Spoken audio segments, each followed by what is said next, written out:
आम आदमी से लेकर मखसूस नजरियात, तसव्वुरात और हर मकतबा फ़िक्र की नुमाइंदगी तक, सियासत, सकाफत, माशरत, मईशत से लेकर हालात हाजरा पर मुतवाज़न और भरपूर तबसरों और जायज़ों तक, लाकानूनियत के अंधेरों से लेकर माशरे में मस्बत रवैयों की तहरीक और फ़रोग़ तक, मकामी रिवायात से लेकर सैर व सयाहत के बुलंद मकामात तक, अवामी मसाइल से लेकर कौमी और रियासती वसाइल तक, तालीमी पसमानदगी से लेकर इल्मी, अदबी और लर्निंग के हवालों तक।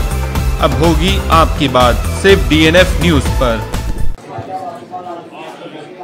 जेल की चिकन कढ़ाई,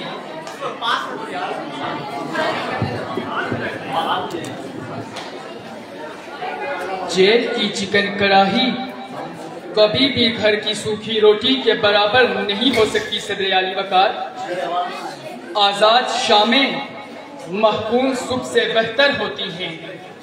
महकूमियत कभी भी आज़ादी के बराबर नहीं हो सकती।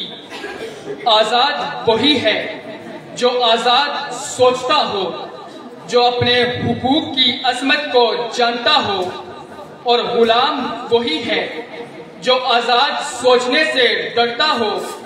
महकूमियत तो वो सोच है जो बुज़दिलों की सोच है, जो मफाद परस्तों की सोच है, और आज़ादी वो सोच है जो सबके यकसा हुकूक की बात करती है। आज हमारे सामने सारी दुनिया की दौलत सिर्फ चंद हाथों में है, और दूसरी तरफ तीसरी दुनिया के बच्चे ग़िज़ाई किल्लत का शिकार हैं, जबकि आज़ाद सोचने वाले इस्लामियत के हामी हैं, क्योंकि वह बराबरी पर यकीन रखते हैं।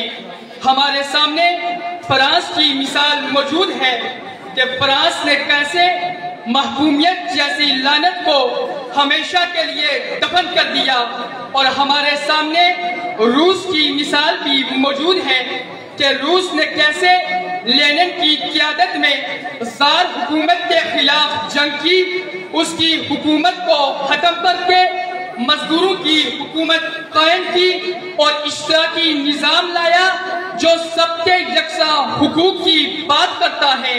महकूमियत तो वो सोच है जो इंसान को जानवरों की सफ में खड़ा कर देती है, जहाँ इंसान ज़हनी, फिक्री और शऊरी तौर पर मफलूज कर दिया जाता है।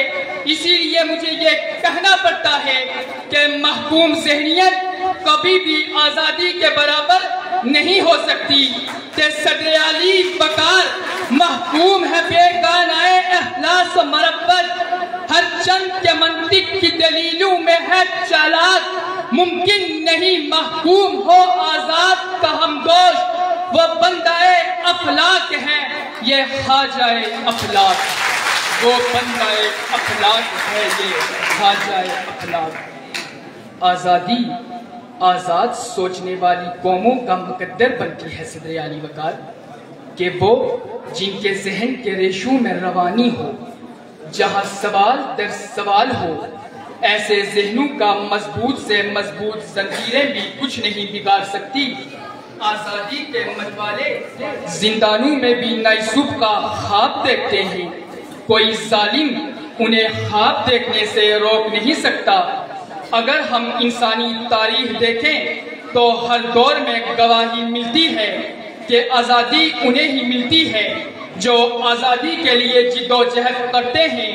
नेल्सन मंडेला अफ्रीका की जेल में बैठकर अफ्रीका की कौम के लिए जिद्दोजहद करता है, तो फिर चश्मे फलक ने वो मंजर भी देखा कि मंडेला ने कैसे रंग की बुनियाद पर गैर इंसानी तफरीक का खात्मा किया। इकबाल गुलाम हिंदुस्तान में बैठकर आज़ादी के नगमे गाता है और अपनी कौम को बेदार करता है, क्योंकि इकबाल आज़ाद सोचता है।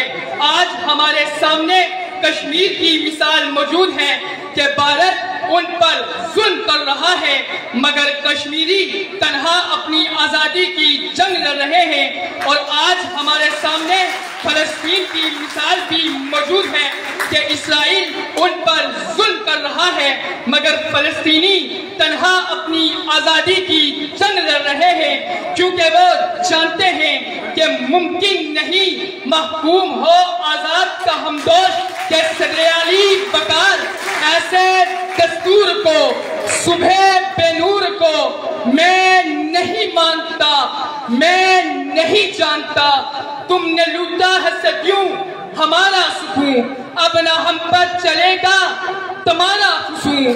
चारागर दर्द मंदूक के बनते हो क्यों, तुम नहीं चारागर कोई माने मगर मैं नहीं मानता, मैं नहीं जानता। आप सबकी समातों को